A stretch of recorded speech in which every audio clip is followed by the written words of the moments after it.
wild orgies they had in Rome.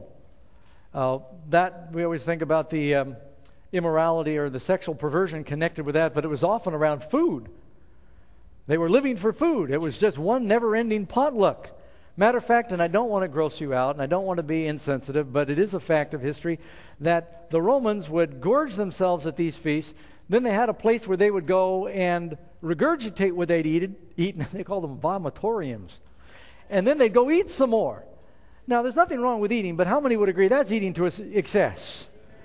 I mean, it's one thing to eat to live. It's another thing where you live to eat. The purpose in life is just the pleasures, the hedonistic pursuit of physical pleasure.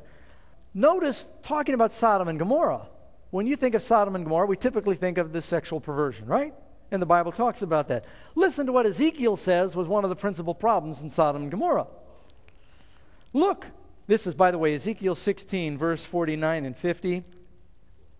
Look, this was the iniquity of your sister Sodom. She and her daughter, meaning Gomorrah, had pride, fullness of food. You know, one of the reasons for that was, the Bible tells us, that the valley of Sodom and Gomorrah was like the garden of God. One reason Lot wanted to go there is it was a very fertile area before it was destroyed and it turned into a valley of salt.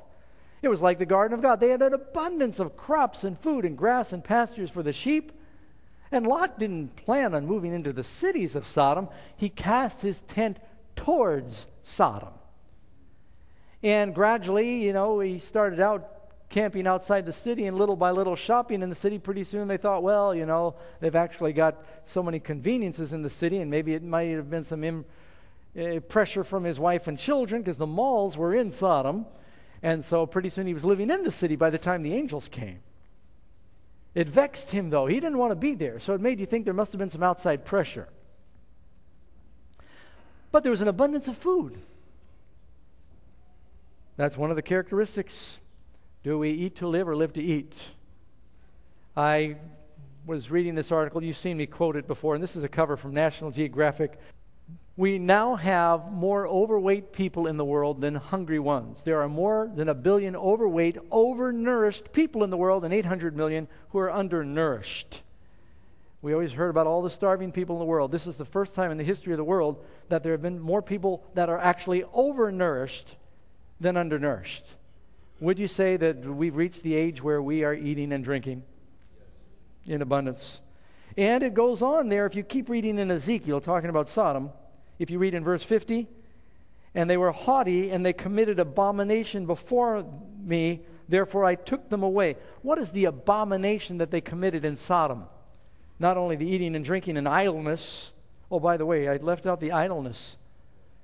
We have more idleness now. When America was founded in the 1700s, and even if you go back 100 years, 80% of people lived on farms. They lived in rural communities. Now, because of the mechanization of farming, only about 20% of the people in North America live in rural communities. 80% live in the cities and the great metropolitan areas. There's so many machines that do all the work for us now. We've even got robots that do what used to be done in factories. And there's a lot more ease and idleness. And you know how many people now, when advertising portrays the average American worker, you know where they are? They work in a cubicle at a desk sitting. The average American worker is working in a cubicle sitting. But one of the sins, it says they committed abominations. What is that abomination? Leviticus 18:22. You shall not lie with a male as with a woman. It is an abomination. The abomination was sexual perversion, homosexuality. And if you still have any doubts, Jude chapter 1 verse 7, Sodom and Gomorrah and the cities around them, in similar manner to these, having given themselves over, they gave up to it, sexual immorality and going after strange flesh. Romans chapter 1, Paul refers to that as that which is not natural. Perversion. More specifically, homosexuality. And this is a delicate subject, and I'm not going to spend a lot of time on it, but I think it's an irrefutable sign of the times that was once declared inappropriate and illegal in North America. And by the way, there is a word based on the town Sodom that coins that behavior, is now warmly accepted in the general culture, and the laws are there to protect. I don't know if you've been plugged into what's happening even here in California, but there are 2 or 3 laws on the books right now that will increase the rights of people that might have alternate sexual preferences. Would you say that that prophecy is fulfilled as it was in the days of Lot? Yeah, I think so. Sexual perversion. I understand that the Episcopal Church and more churches are debating the acceptance of clergy, and not to mention members, into their fellowship that are practicing homosexuals living with, they could be homosexual or lesbian living with lovers. And is it I got to be careful what I say here, but I think it is that one of the leaders of the Episcopal Church left his wife, has a partner, and they have voted to accept that as appropriate. Well, you got to read a different Bible than I read to come to that conclusion. And I think that either God needs to apologize to Sodom and Gomorrah, or something's going to happen. God is just patient, and so we presume on his patience. Another characteristic is the buying and the selling. Anything wrong with buying and selling? How many of you bought or sold anything this week? Is it a sin to buy and sell? But can things be done to excess? We're living in an age now where there is more that can be bought and sold than any other time. We have channels that are dedicated to buying all the time. Shopping channels.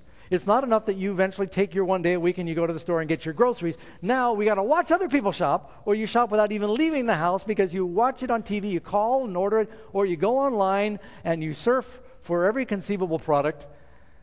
And you know what? There are some advantages to buying things online. You can sometimes get some good deals, but think about the materialism in the age in which we live right now. There are more things you can buy or sell now than any other time in the history of the world. The essence of the worldly man is, someone said, he knows the price of everything and the value of nothing. The world's motive is profit. The Christian's desire should be to serve, but it's worldly, collecting, building treasures here on earth. James chapter 4, verse 13 and 14. Come now, you who say, tomorrow we will go to such a city and spend a year there and buy and sell and make a profit. Wherefore you don't know what will happen tomorrow. For what is your life? It's a vapor that appears for a little time and then vanishes away. Jesus specifically warns against materialism in the last days. Luke 17, when he's talking about Lot's wife just before he gets there, notice what he says.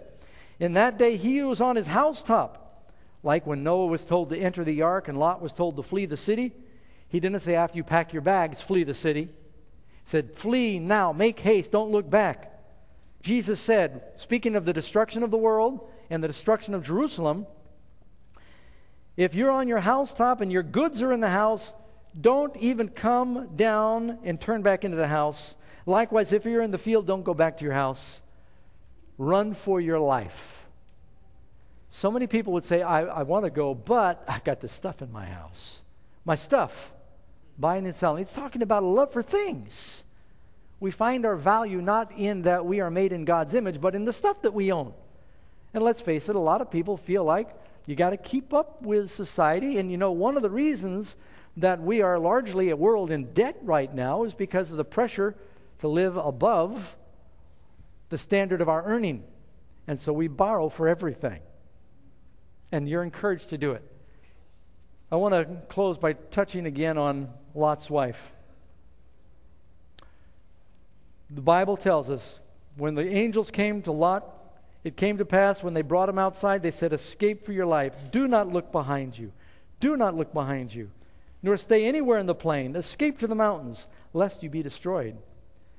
But his wife looked back behind him, and she became a pillar of salt. Why did she look back?